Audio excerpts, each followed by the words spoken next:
안녕하세요. 돈이라면 사족을 못 쓰는 어머님과 똥인지 된장인지 분간도 못하고 날뛰는 시동생 때문에 시댁과 절연하게 된 30대 여성입니다. 남편과는 같은 직장에서 선후배 사이로 지내다 가까워졌어요. 남편이 제 사수였는데 저희 회사는 1대1로 선배가 붙어서 후배 직원의 업무를 봐주는 식이었거든요. 그런데 남편이 어찌나 엄격하던지 정말 눈물 콧물 쏟아가며 일을 배웠습니다. 그때는 신입인 나한테 이렇게까지 할 필요가 있는 건가 싶어서 얼마나 서운하고 속상했는지 몰라요.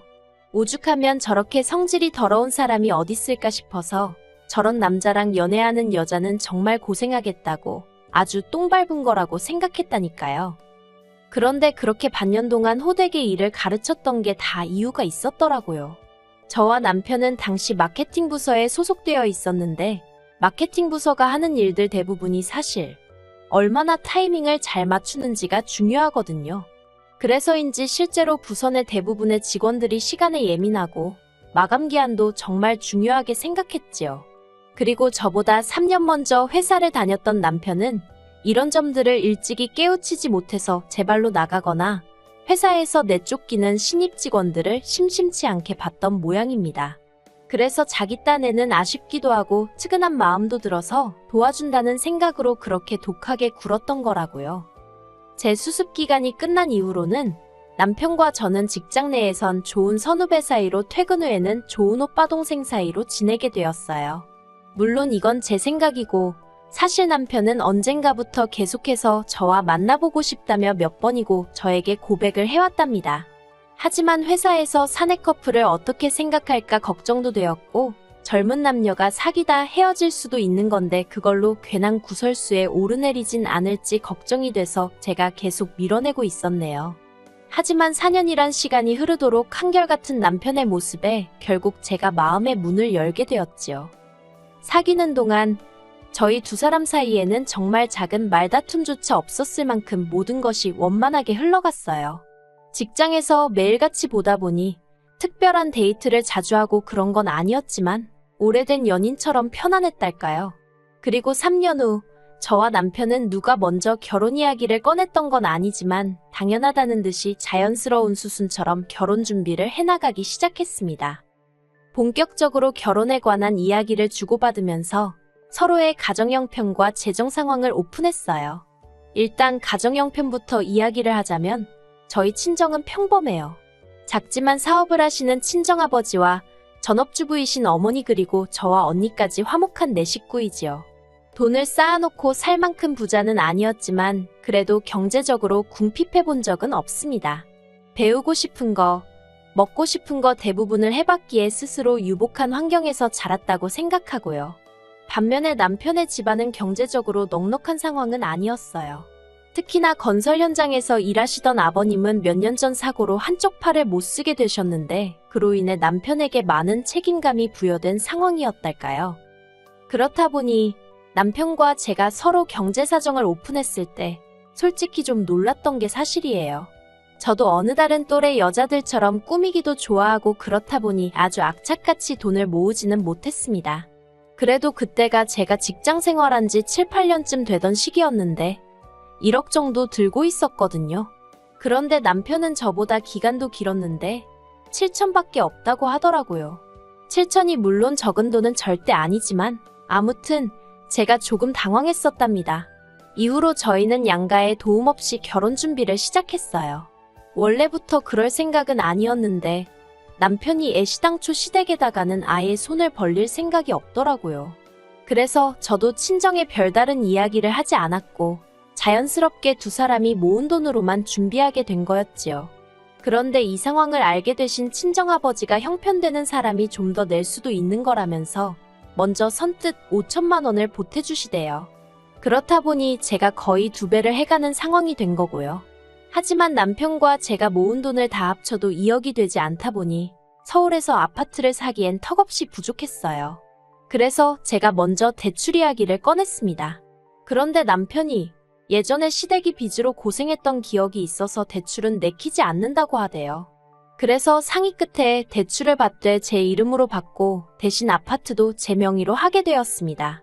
몇몇 친구들이 그러다 이혼이라도 하게 되면 그 빚을 다 어떡하려고 하냐며 걱정을 해주긴 했는데 영끌 수준도 아니었고 제 나름대로 계산해봤을 땐 충분히 감당할 수 있겠더라고요. 아무튼 여러 가지로 남편과 원만한 합의 끝에 내린 결정이었네요. 하지만 식을 코앞에 두고 어머님께서 집이 제 명의로 되어 있다는 사실을 아시고는 크게 화를 내셨습니다. 어떻게 그런 중요한 계약을 제 이름으로 할 수가 있냐고요. 어머님께서도 제가 남편보다 결혼 비용을 더 많이 부담하는 걸 알고 계셨는데 그런 식으로 화를 내시니 솔직히 많이 당황스러웠어요. 그래서 조심스레 다시 전후 사정을 설명드렸네요. 하지만 어머님이 보여주신 태도는 한마디로 어이가 없었습니다. 명의와 돈은 별개의 문제라는 알 수 없는 말씀만 반복하셨거든요. 그리고는 급기야 저더러 이제라도 남편 명의로 바꾸던지 하다못해 공동명의라도 하라며 화까지 내시더라니까요. 그런 어머님의 모습에 놀랐지만 저는 저대로 그렇게는 못한다고 끝까지 버텼고요. 결국 남편의 중재로 정말 어머님과 끝장을 보는 일은 없었지만 식도 올리기 전에 어머님과는 사이가 완전히 틀어져 버렸네요. 이후로 어머님에게는 정말 며느리로서 도리만 했습니다. 명절이나 생신 때 찾아뵙고 그게 전부였어요. 다만 남편의 부탁으로 어머님 아버님께 매달 생활비 명목으로 50만 원씩 보내드렸네요. 그것도 드리지 말라는 친구들이 있었지만 이건 제가 어머님 때문이 아니라 편찮으신 아버님과 남편을 생각해서 드리는 돈이었지요. 그리고 아무튼 그렇게 1년쯤 지났을 때였습니다. 언젠가부터 자꾸 피곤하고 아랫배도 아프고 그래서 병원을 찾게 되었는데 거기서 생각지도 못한 이야기를 듣게 되었어요. 악성은 아니지만 제 자궁에 혹이 있다는 말이었지요. 막말로 죽을 병은 아니었지만 이제 막 아들 하나 딸 하나 낳아서 남편과 저 둘만의 가정을 꾸려나갈 꿈에 빠져있던 저에게는 무척 충격적인 소식이었네요. 그래서 남편과 상의 끝에 일단은 회사를 관두고 건강관리에 집중해보기로 했습니다. 그런데 이 소식이 저희가 생각했던 것보다 훨씬 빨리 어머님 귀에 들어갔어요. 얼마 전 시동생이 남편에게 돈 좀 빌려달라며 연락을 해왔었는데 그때 남편이 이제 저도 회사 관둬서 여유가 없단 식으로 둘러댔다고 했거든요. 자기 나름대로 입단속을 시켰다고 했는데 아무튼 그래서 어머님이 저와 남편을 호출하셨습니다. 숨긴다고 숨겨질 일도 아니고 결국 이런 순간이 올 거라고 생각은 했지만 싫은 소리 들을 걸 뻔히 알고 있었으니 정말 울며 겨자 먹기로 시댁에 갔네요. 어머님께선 저에게 몸은 어떻냐, 아프지는 않냐 그런 말씀은 한마디도 하지 않으셨습니다.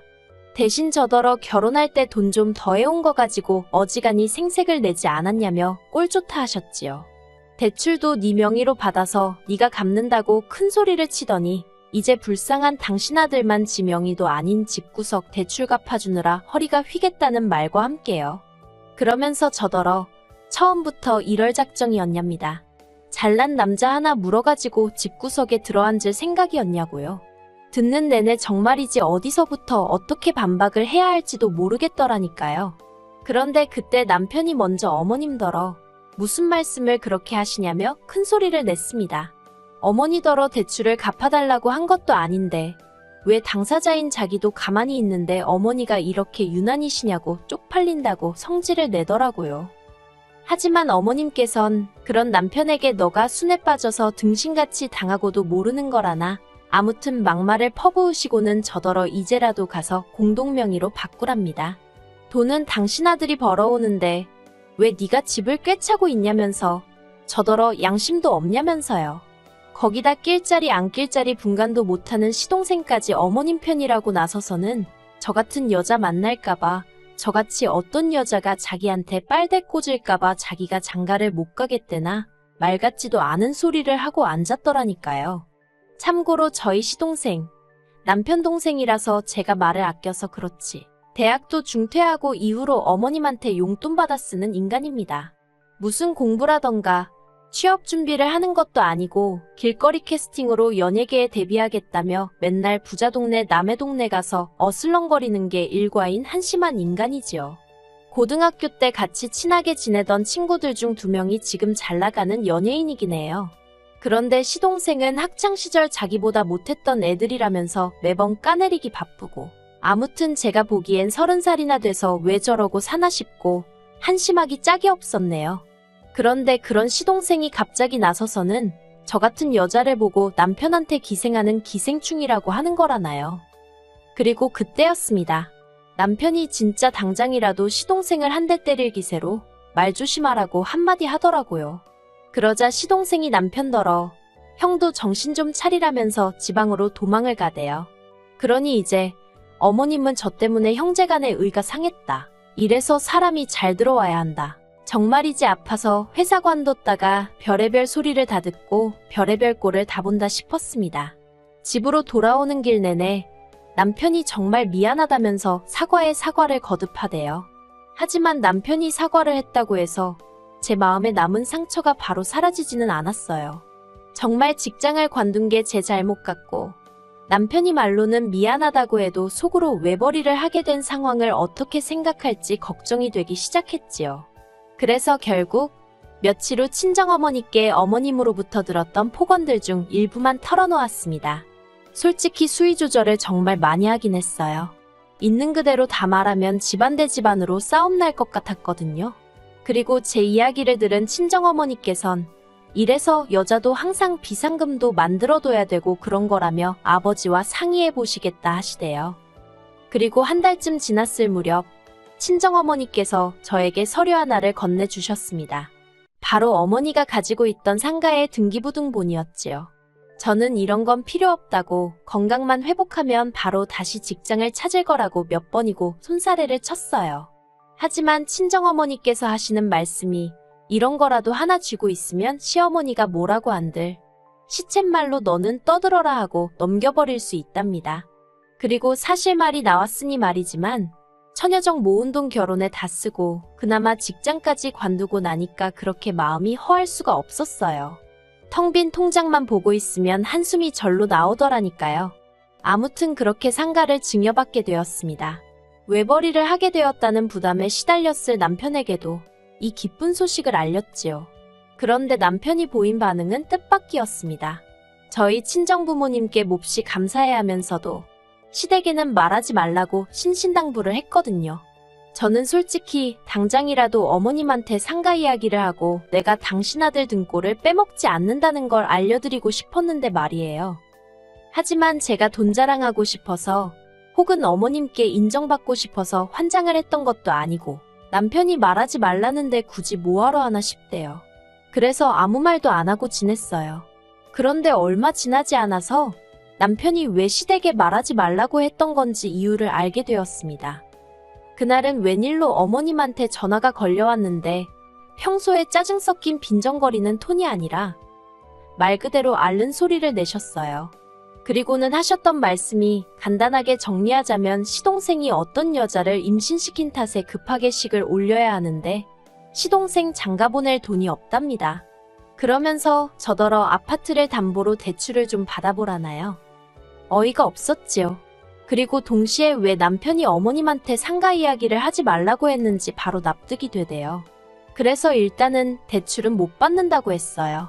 마음으로는 1,000만 원은 해줘야겠다 생각했지만 1,000만 원 얘기하면 2,000만 원 말씀하실 분이셨기에 따로 입 밖에 내지는 않았던 거예요.